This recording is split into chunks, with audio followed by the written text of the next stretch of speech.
One of my student requested me that, Bhaiya, I have a little problem in English. Can you please narrate the whole chapter in Hindi? So, yes, here it is. In this part, the whole chapter is being narrated in Hindi by Meenu. तो आज आपको मीनू पहले पूरा chapter आपको हिंदी में समझाएंगे. उसके बाद आपको वो आंसर्स बताएंगे क्वेश्चंस के, जो आपके एनसीईआरटी बुक में दिए हुए हैं, और वो भी आपको हिंदी में ही समझाएंगे. तो चलिए ठीक है, आज के क्लास को स्टार्ट करते हैं. कहानी एक वसंत त्योहार के दौरान सेट की गई है। मेले की सड़क लोगों से भरी हुई है। एक उत्साहित छोटा लड़का अपने पिता के साथ भाग रहा है। वह आश्चर्य के साथ दुकानों में खिलौने देखता है और उसके माता पिता उसे जल्दी करने के लिए कहते हैं। बच्चा अपने माता पिता के पास जाता है और अपने माता पिता को बताने के लिए आग्रह करता है कि वह एक खिलौना चाहता है, हालांकि वह अपने चेहरे पर नजर से जानता है कि वे मना कर देंगे। उनके पिता उन्हें सख्त लुक देते हैं, जबकि उनकी माँ धीरे से उन्हें फूल वाली सरसों के खेत को दिखाकर विचलित करने की कोशिश करती है। बच्चा फिर ड्रैगन फ्लीस का पीछा करना शुरू कर देता है और उसकी माँ को उसे फुटपाथ पर वापस बुलाना पड़ता है। वह अपने माता पिता के साथ थोड़ी देर के लिए एक बार फिर से चलता है। वह पगडंडी पर कीड़े और कीड़े से विचलित हो जाता है। उसके माता पिता उसे एक ग्रोव की छाया के नीचे से बुलाते हैं, जहां वे बैठे हैं, और वह उनकी ओर भागता है। जैसे ही वह ग्रोव में प्रवेश करता है, फूल उस पर गिरने लगते हैं और वह पंखुड़ियों को इकट्ठा करना शुरू कर देता है। तब वह कबूतर की आवाज सुनता है और वह अपने माता पिता की ओर दौड़ता है, पंखुड़ियों को गिराता है और कबूतर की तलाश करता है। वह एक बरगद के पेड़ के चारों ओर दौड़ने लगता है। उनके माता पिता उन्हें उठाकर मेले के लिए सरसों के खेतों के माध्यम से एक संकीर्ण घुमावदार फुटपाथ पर ले जाते हैं। जब वे गांव के पास पहुंचते हैं, तो बच्चा देखता है कि मेले में भारी भीड़ जमा हो रही है। वह भयभीत और मोहित दोनों है। बच्चा एक मिठाई विक्रेता की दुकान को कई रंगीन मिठाइयों के साथ देखता है। वह बड़बड़ाता है कि वह एक बर्फी चाहता है, उसकी पसंदीदा मिठाई।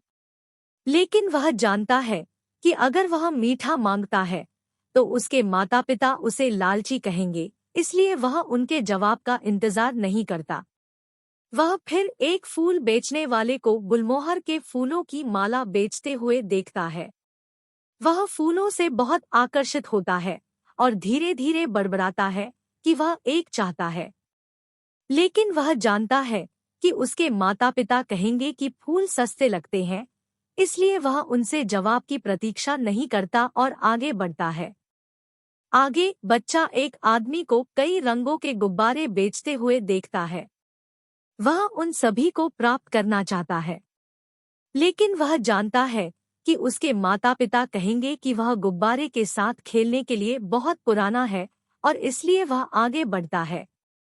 फिर वह एक सांप के लिए संगीत बजाता देखता है, जिसे एक टोकरी में रखा जाता है। बच्चा जानता है कि इस तरह के मोटे संगीत को सुनने के लिए उसके माता पिता उसे डांटेंगे, और इसलिए वह आगे बढ़ता है। फिर बच्चा मीरागोराउंड पर आता है।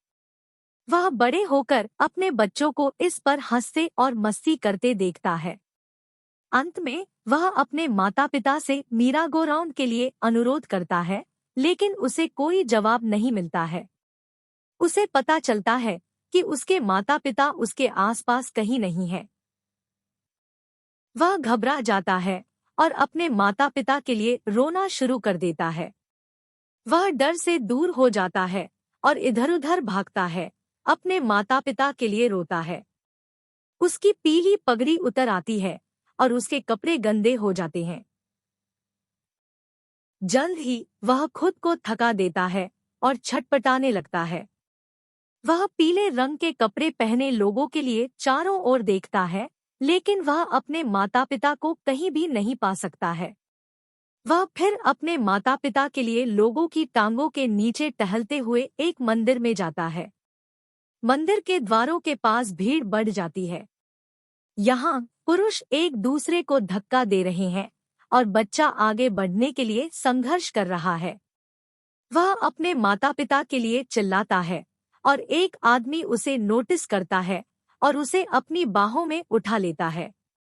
वह बच्चे को ढालता है और उसे ले जाता है भीड़ से दूर।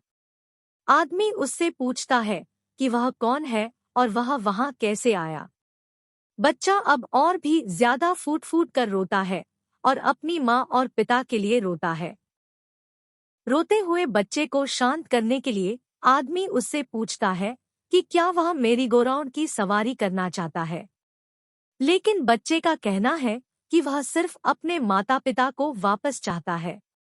फिर वह उसे सांप के चुंबक के पास ले जाता है और उसे संगीत सुनने के लिए कहता है। लेकिन बच्चा अपने कानों पर हाथ रखता है और जोर से रोता है। वह कहता रहता है कि वह अपने माता पिता को चाहता है। वह आदमी उसे गुब्बारे बेचने वाले से बहुरंगी गुब्बारा खरीदने की पेशकश करता है, लेकिन बच्चा अपनी आंखें गुब्बारों से दूर करता है और अपने माता पिता से पूछता है। आदमी फिर उसे फूल बेचने वाले के पास ले जाता है और पूछता है कि क्या वह सुगंधित फूलों की माला पहनना पसंद करेगा। बच्चा अपनी नाक को दूर कर देता है और अपनी माँ और पिता के लिए जारी रखता है। अंत में आदमी मिठाई बेचने वाले को वापस लाता है, उसे मिठाई के साथ सांत्वना देने की उम्मीद करता है। वह बच्चे को एक मिठाई चुनने के लिए कहता है, लेकिन बच्चा लगातार करता रहता है और कहता है कि वह जो चाहता है वह उसकी माँ और पिता है। प्रश्न 1। मेले के दौरान बच्चे को कौन सी चीजें दिखाई देती हैं? उत्तर। वह लोगों को उल्लास से सुसज्जित कुछ घोड़ों पर, कुछ बांस या बैलगाड़ियों में देखता है। वह खिलौने, ड्रैगन मक्खियों, कीड़े, फूल और मेले के रास्ते पर भी देखता है। प्रश्न 2। बच्चा क्यों पिछड़ जाता है? उत्तर। वह पीछे रह जाता है क्योंकि वह खिलौने, मिठाई, ड्रैगन फ्ली, फूलों की माला, सांप के दुलारे और गोल चक्कर जैसे कई चीजों से आकर्षित होता है। प्रश्न 3। मेले में उसे कौन सी चीजें चाहिए? उत्तर। सबसे पहले वह एक बर्फी, फिर गुलमोहर के फूलों की एक माला, कुछ रंग बिरंगे गुब्बारे चाहते थे। उसके बाद वह सांप के आकर्षण से आकर्षित हुआ और आखिरकार वह गोल चक्कर पर एक सवारी चाहता था। प्रश्न 4। जब भी बच्चा अपने माता पिता के जवाब की प्रतीक्षा किए बिना आगे बढ़ता है, तो उसने उसे आकर्षित करने वाली चीजों के लिए कहा। उत्तर। वह बिना उत्तर की प्रतीक्षा किए आगे बढ़ता है, क्योंकि वह जानता था कि वे उसकी मांगों पर ध्यान नहीं देंगे या उसे वह नहीं देंगे जो उसने मांगा था। प्रश्न 5। बच्चे को कब एहसास होता है कि वह अपना रास्ता खो चुका है? उत्तर। गोल चक्कर पर, जब वह अपने माता पिता से उसे सवारी पर बैठने की अनुमति देने का अनुरोध करने लगा, तो उसे कोई जवाब नहीं मिला। जब उन्होंने उनके लिए चारों ओर देखा तो उन्हें एहसास हुआ कि वह अपने माता पिता से दूर चले गए थे और अपना रास्ता भटक गए थे।